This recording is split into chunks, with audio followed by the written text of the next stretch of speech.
This is your official gift wrapping. Oop. Can't use that one. Unleashing the power of your pets. Pet Power. Talk radio with bites.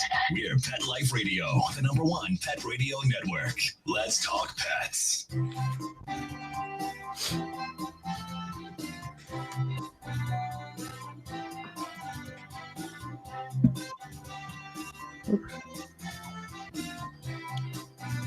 Okay.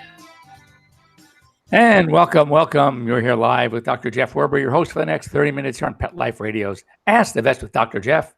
We're here for you. We're here to talk about pets, to talk about pretty much anything you want. As they say, and I knew the new hashtag that I see on different sites like Instagram and LinkedIn, AMA. And I'm thinking, oh my God, no, that's the American Medical Association. Someone sent it to me that they had posted that. And I go, no. For us, it's the AVMA, the American Vet. And they go, no, it's not American Medical. You moron. It's Ask Me Anything. So that's what, when you see it, that's what it means. And that's what we're here. Ask me anything. We'll get an answer for you. So hope you all had a good 4th. Want to let you know how you can reach us to ask any questions, to ask me anything. And that is the good old-fashioned way to call us toll-free, 877-385-8882. Once again, 877-385-8882. You can send me an email to Dr. Jeff, drjeff at PetLifeRadio.com. It'll be forwarded to me immediately. Or the best of all is join us here on Google Hangouts. Very easy to do. You want to go on to PetLifeRadio.com, click on shows, scroll down to Ask the Vets with Dr. Jeff. And as you scroll down on our page, you will see a very lengthy link that all you need to do is click on it. You don't have to memorize it. You don't have to copy it. Just click on it. And it'll take you here live to join us here on Google Hangouts on Pet Life Radio so we can talk about pets. So the 4th, I wonder how it went. You know, it's so interesting. I have 4 dogs. And my dogs, not only these 4, never have I had a problem. In fact, 2 of my dogs are new. I know that many of you know that I had a bad couple months where I had to put down 2 dogs and a cat. And then I had about a year ago, we had to put down Grover, my 16-and-a-half-year-old Labrador. So the house was getting kind of empty. So I adopted another cat. Now we're up to 5. And so 2 months. So I work with a number of rescues. This was Eloise Pet Rescue in LA. And, you know, it's so funny because the rescue people are always bugging me because all my cats are rescues from some of the rescue groups. They say, how come you never adopted a dog from us? And I said, well, because I have a lot of dogs already and they're all alive and well. And you know, this is the bad thing I always say. When you have dogs that grow up together, it's beautiful. It's the best thing ever.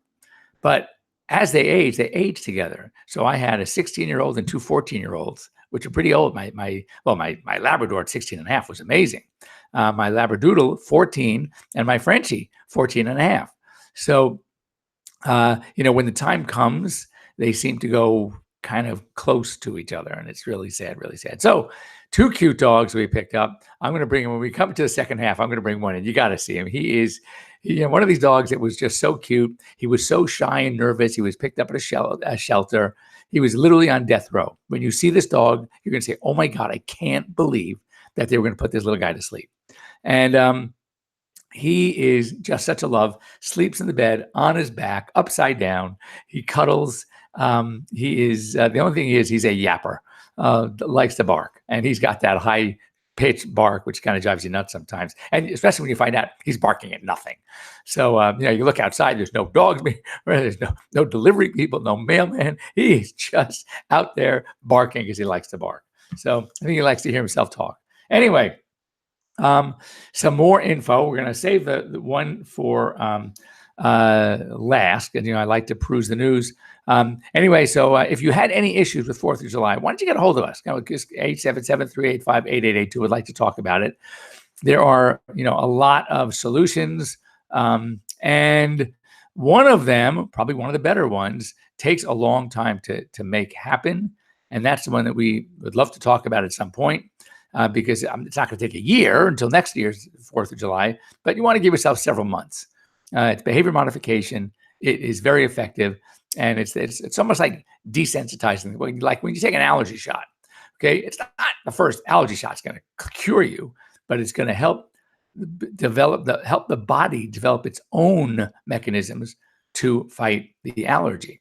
And kind of when you doing behavioral techniques, and one is called desensitizing and counter conditioning, where you get the dog to not only just tolerate the loud noises, but actually to like them. Like if you turn it into a positive. Oh my God, loud noises! I'm going to run and get some treats. That's fantastic. So it can be done, but it does take a while. Any behavior modification does take some time, but it's something that you would definitely want to consider.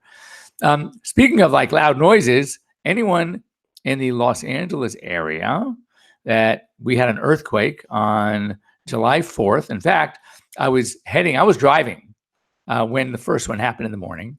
It was about 10:30 a.m. And I was heading to one of the local news affiliates, KTLA, our local Channel 5, to do a segment on 4th of July and grilling and barbecuing and the do's and don'ts and the noise phobias. And I get there, and a client of mine called me, had a question about her pet. I'm in the car. She said, did you feel the earthquake? I said, no, but I'm driving, so I didn't think I was going to feel the earthquake. Oh my God, it was like 6.5, and it was about 102 miles away, 4 miles, whatever it was. So Friday, they, oh, by the way, they canceled all of the there was sort of like the non-newsy essential segments.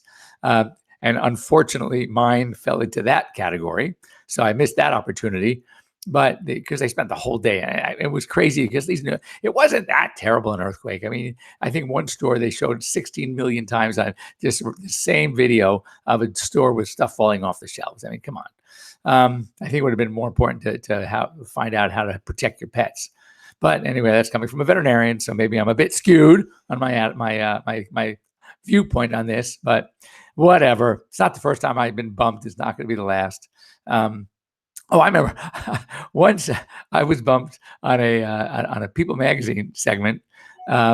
This was years and years and years ago, because that was when Magic Johnson came out with the whole thing came out with his the HIV diagnosis, and it's like, of course, that's more important than Jeff Werber and pets. But anyway, when it was very nice that the news producer called me the next morning to apologize once again that we had to bump my segment. And I told him, I said, look, first of all, I get it. And secondly, it's not the first time it's happened. It's not going to be the last time it happens. You just, when you're doing non-news stuff, but even though it's public interest, even though it's important for pet owners, of course, but it's not breaking news. So we're the first to go. So anyway, Friday evening, sitting at dinner, and all of a sudden, the house starts shaking again. I mean, the table, I did have a glass of wine. I'm thinking, a glass of wine doesn't usually do this to me. So there I am, and everything's rocking and rolling. The chandelier is rocking back and forth, and everyone felt. One of our guests at dinner was from New York. He thought it was the coolest thing in the world because they don't usually get earthquakes in New York. Hurricanes, yes, but you're not going to see a tornado in New York, and you're not going to usually get an earthquake. But anyway, he thought it was cool. But this one was the same spot, and I think they rated this one a 7.1. So even though it was it an aftershock? Usually aftershocks are not as strong as the initial earthquake, but this one was a 7.1. They call the epicenter.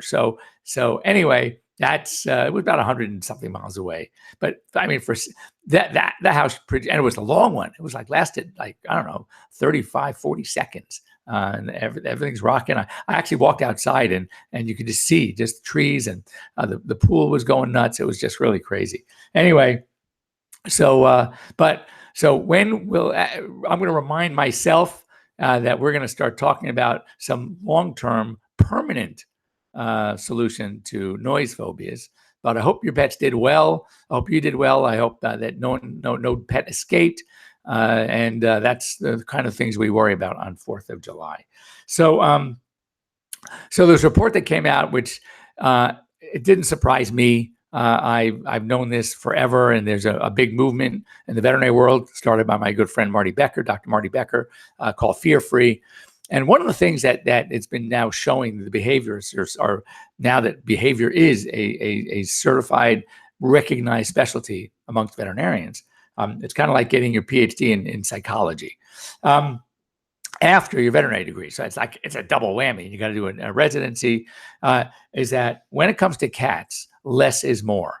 And I've discovered this just because I have always worked with cats. Some of my clients, it's interesting. I've gotten clients only because of you get a reputation, and especially in a community, even a community as large as Los Angeles, that, oh my God, he's the cat whisperer. And there's really no magic to it. I wish I could claim, oh man, I know something. I have special powers. I have special skills. No, I don't. It's just recognizing cats. And with cats, when it comes to restraint, less is more. I mean, literally, the more you try to use what we call brutathane, which is brute strength, to sedate or to hold back a cat, the more they're going to fight you. The more they are much better at using all four limbs to fight you. Their nails are much sharper than dogs. Trust me, I know. And when they really are starting to lose it, they're going to start turning blue on you. So which means they're not getting oxygen. So, and I've had cats before where you just could not restrain. And I, for example, had to take blood, and I would just have the cat sit there, have one of my technicians just petting the cat. And I do all that, hold off the vein, do everything by myself. And the cats are just fine. So if you have a cat that hates going to the vet, that is, will fight you getting into the carrier at home. First of all, one trick is to put them in backwards, but you might want to talk to your veterinarian. There are some tricks that you can do. There is a great pheromone spray called Feel Away. You can spray the towel that you're going to use on the bottom of the carrier with Feel Away. Leave it open, put some food in there, let them come in and out of the carrier for a while, and slowly get them used to being inside the carrier. And then when you go to the vet, same thing. You can put a little mat or a towel on the table. Again, spray it with Feel Away. We even spray our clothing with Feel Away. And you can get them to just relax a lot more. And, as they say, the best place to examine a cat is anywhere the cat wants to be. So don't think when you take your cat to the vet that the veterinarian has to, put it on the exam table. If the cat's comfortable in your lap, right, leave them on your lap. Have them examine the cat on your lap. And as I said, less is more. The less you deal with them and bother them, the better they're going to be. California Senate. This one I find, like, you realize that as much you can go into a pot store somewhere where it's now legal and you can get medical marijuana. You don't have to get a medical license anymore. In California, the way it stands right now is that a veterinarian cannot sell products, even forget marijuana. How about just pure CBD with no THC? We can't recommend it. We can't prescribe it. We can't sell it. And I mean, so much so that we can lose our license if we did. It's absolutely absurd. Anyway, California Senate just unanimously approved a bill that's going to go on to the California Assembly to allow, and what they say, and they put this with special training. I don't know what that might be. That might be reading a quick little article about CBD and marijuana to actually prescribe for medicinal purposes marijuana for pets, and which is really long overdue in my opinion. I can't tell you how many people come to my office and already have been using CBD on their pets. And I tell them, look, I can't tell you to do it. I can't recommend you do it. I can only tell you that I know many people have done it and have great results. And I can also tell you that two of my pets, unfortunately, they're now both gone. But I don't know if when it came to Pierce, my Labradoodle, 80 pounds, bladder cancer, I used some of the bladder cancer drugs that are known to have. They usually curb the progression. They don't necessarily cure it. And if I tell you that with the one of those two drugs, the other one was so hard to get, it was back ordered, and CBD, it was not the bladder cancer that got him. So in fact, his bladder you couldn't even find where the cancer was. It was just amazing. So anyway, don't go away. We're going to write back and we're going to talk about a few more things, including grain-free diets and this craze about grain-free and your dogs, and a rise in cardiomyopathy. So don't go away. Stay tuned. We'll be back after these short messages. We'll be right back, right after these messages. Stay tuned. Molly, here's your dinner. Zeus, that's not your food. Don't let that happen to your precious cat. Elevate your cat's eating experience with the Cat Tree Tray. The Cat Tree Tray keeps your cat's food off the floor and conveniently located on the cat tree. It's the perfect way to eat. It's a beautiful wrought iron tray that easily attaches to your cat tree and keeps dogs and other critters out of your cat's dish. A must for multi-pet households. There's a 6-inch tray for large bowls and a 4-inch tray for smaller bowls. Purchase your Cat Tree Tray today. Go right now to cattreetray.com. That's cattreetray.com. CATTREETRAY.com. It's designerpetsweaters.com. Hand-knitted designer sweaters for your precious pup or cool cat. Beautiful couture patterns for your pets, including custom-knitted formal wear, casual wear, yachting, and even sports-themed. Many designer pet sweaters include feathered tammy hats, top hats, and a lot of sparkle. Each sweater includes leg loops, front paw sleeves, and leash opening. Visit designerpetsweaters.com to order your 4-legged fashions today. Your pets will stay warm for the winter and be runway ready. Large or small, we fit them all. Designerpetsweaters.com. Does your dog itch, scratch, stink, or shed like crazy? Come to Dynovite for help. Order a 90-day supply of Dynovite. Dynovite for life. Pick up 2 tubes of Dogasuds. Get the 3rd tube free. Peppermint, tea tree, lavender, Dogasuds shampoo. Made with all-natural coconut, jojoba, aloe. Great for healthy skin and soft, shiny coats. But no itchy, harsh chemicals. Lather up, rinse away. Try Dogasuds. Buy 2, get 1 free. At Dynovite.com. DINOVITE.com. Hey there, pet parents. Michelle Fern here. You know, as busy pet parents, we often forget about our own needs, and, you know, we need to take care of ourselves so we can reach our goals and make our lives that much more fulfilling. Well, there's something that is there to make it better for you, and that's called BetterHelp Online Counseling. You can connect with a professional counselor in a safe and private online environment, and it's super convenient. You can use desktop, you can use mobile device, and it's iPhone and Android friendly. You can also use a video session. You can use chat or text, whatever you choose. They hook you up with one of their many counselors. They have over 3,000 licensed therapists across the United States. These licensed professionals specialize in depression, anger, family conflict, anxiety, insomnia, trauma, grief. They cover everything. Now, Pet Life Radio has a special discount for you. You'll save 10% off your first month with the discount code PETLIFE.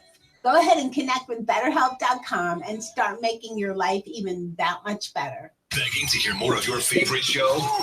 Full episodes of all our shows are available on demand. Go to PetLifeRadio.com to fetch our entire lineup of Possum Pet podcasts. Also, dig us up in iHeartRadio and iTunes. Let's talk pets.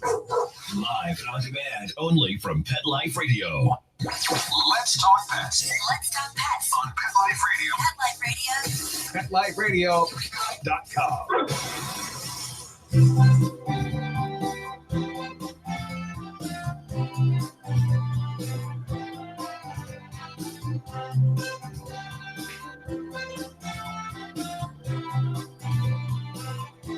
Okay. And welcome back. You're here live with Dr. Jeff Werber, your host here on Pet Life Radio's Ask the Vets with Dr. Jeff. So before we left, I wanted to 2 more stories that caught my attention. This one is very sad. It's sort of just like a warning because it can happen. San Diego County Fair. All right, sounds fun. And 4 children were sickened from an E. coli infection, and one, a 2-year-old boy, actually died from the infection. So you never know where these things come from. You have to educate your kids. Be careful. I'm not saying, look, don't go to these fairs. No. I'm not saying don't pet the animals if they have a little petting zoo area. What I am saying is make sure, bring wipes with you, clean the hands. Don't let kids put their fingers in their mouth. Don't let them eat their food without washing their hands first. We're talking this is basic hygiene when it comes to animals. And again, you never know. Just to put it in perspective, you can get an E. coli infection as a patient in a hospital. So, if you can even get it in a sterile place like a hospital, you can only imagine how readily one can get the infection by touching animals that are dirty, that probably aren't cared for. So anyway, it's an FYI.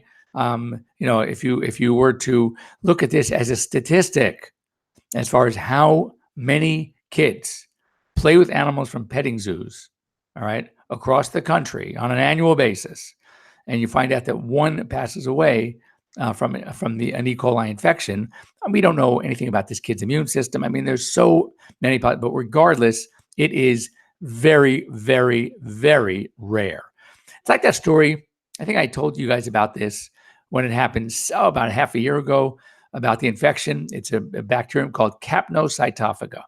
That's a $10 word. Capnocytophaga. It was the guy that his pit bulls were licking him, and he ended up with such a severe infection that to amputate, check this out, both his legs, mid-thigh, and his arms, his hands. And they finally got under control. And you'd say, oh my God, you can't have your dog lick you anymore.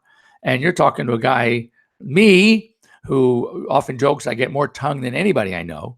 And I'm licked every day, have been for years, 35 plus years in practice. And I'm not saying don't let your dog lick you. It's just, if it's a dog you don't know, that is so rare. But things like this happen. And of course, they hit the news. So anyway, but it's a warning for all of us. Just exercise a little extra care when you are, have kids out, just to keep them safe. This is really, you're going to scratch your head, but it just shows that it can happen. This is a cat. A woman who has many cats. She does some rescue. She works with the cat rescue agency. She one of her cats, a 1-year-old cat named Felix, ended up jumping into the washing machine just before she closed the door and hit the cycle. She said she always, of course, I think she's got a number of cats at home, 6 or some crazy number. She always, checks, make sure. So by the time she turned around and got something and then came back, the cat jumped into the washing machine. Anyway, P.S. It interestingly survived a short cycle. It was about 30 minutes with warm water and cold rinse. The cat obviously came out very clean, but had so much water in its lungs and the oxygen depletion caused the cat to go blind. They feel temporarily. It's starting to get his vision back. Still on oxygen, but anyway, again, it's like the old the cop show. Just be careful out there. So if you have animals that you never know, they will hide. I saw a video of a dog with fireworks the 4th of July. He climbed into the clothes dryer. Another dog climbed into the refrigerator. So you just people are these. You just never know. So be really, really careful. If you have cats that seem to like going into a washing machine, then just check it really, really well before you close the door and start the cycle. Anyway, real quick, we have a few minutes left. Grain-free. It is such a craze. Roughly 40% of foods out there right now are advertising grain-free. Where did this come from? Why? How many animals truly have grain-free, have grain allergies to the point where they need to be on a grain-free diet? And the answer, very, very low. So why is it? Why is it that we have a tendency to look at what we think is good for us, and we say, oh my God, well, it's good for us. It's got to be good for our dog. So what do? We put them on a grain-free diet. The marketing people at the food companies are seeing the buzzwords and they see how important grain. So they're creating grain-free diets for you, but you're not eating the food your dog is. So what's happening? We have seen a tremendous increase in a condition called dilatative cardiomyopathy, DCM, dilatative cardiomyopathy. And that is a disease that is due to a taurine deficiency. And yet taurine is an essential amino acid that dogs can make themselves. Cats cannot. And where do you pick up taurine? You pick it up with meat. That's why cats, one of the reasons why cats are obligate carnivores, they need the taurine. And even despite that, many food companies add extra taurine into cats' diets for that very reason. So what's going on? When there's the grain-free, they usually replace the grain with legumes. All right, lentils, peas, things like that, beans, and again, great source of protein. Interestingly, the building blocks for a dog to make their taurine are other sulfur amino acids, cysteine and methionine, both of which are in ample supply in legumes as well. So then you scratch your head and say, so what's going on? The stuff is there. How come the dog isn't making the taurine? So then they took one step further. They measured taurine, and the dogs had apparently adequate amounts of taurine. So why are they getting DCM? What is going on? So it could be that the type of taurine or something else in these grain-free diets is prohibiting the dog from using the taurine. So the FDA answer is we don't yet know. The nutritionist, my good friend, Ned Mosier, Dr. Mosier out of Pennsylvania, all we know is there seems to be a link, but how and why, no one yet knows. And so then the question is, so we see this rise in dilatative cardiomyopathy affecting dogs, 515 dogs and cats in the last couple of years, which is a lot.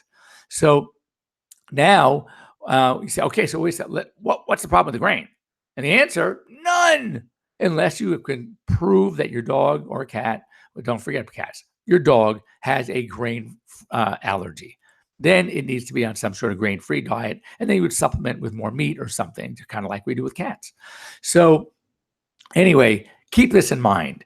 Anthropomorphizing might be good for some things. For example, if the car is too hot for you, yes, it's too hot for your pet. All right. But don't, or if water is too hot for you, you're going to bathe your dog or cat and the water is even too hot for you. Yes, it's going to be too hot for them. But don't take it to everything that we do, everything we eat, every medication. Think about medications, for example. Some medications that you can take Tylenol, acetaminophen. It'll kill your cat, but you can take it. So just because it's good for you doesn't mean it's good for your pet. Need to talk with your veterinarian. There's a lot of ample data on so many different things, and don't always assume that what's good for you is good for your pet or vice versa. So when it comes to the grain freeze, that's one of them. Be really, really careful. Talk to your veterinarian. My feeling is if they're eating something and they like it and they have good poops and they have energy and they have a shiny coat, why are you even thinking of changing in the first place? Let them be. If it ain't broke, don't fix it. And that's how we feel.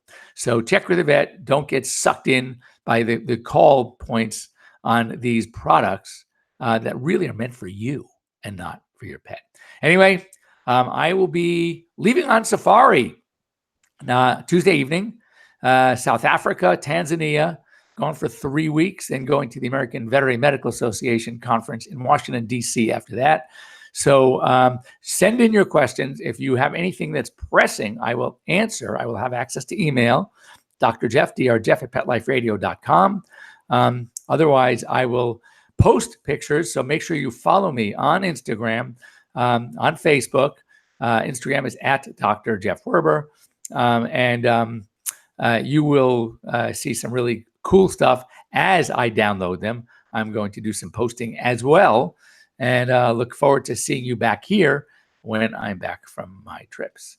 All right. Have a great several weeks, everybody. And take care of those animals. Bye-bye.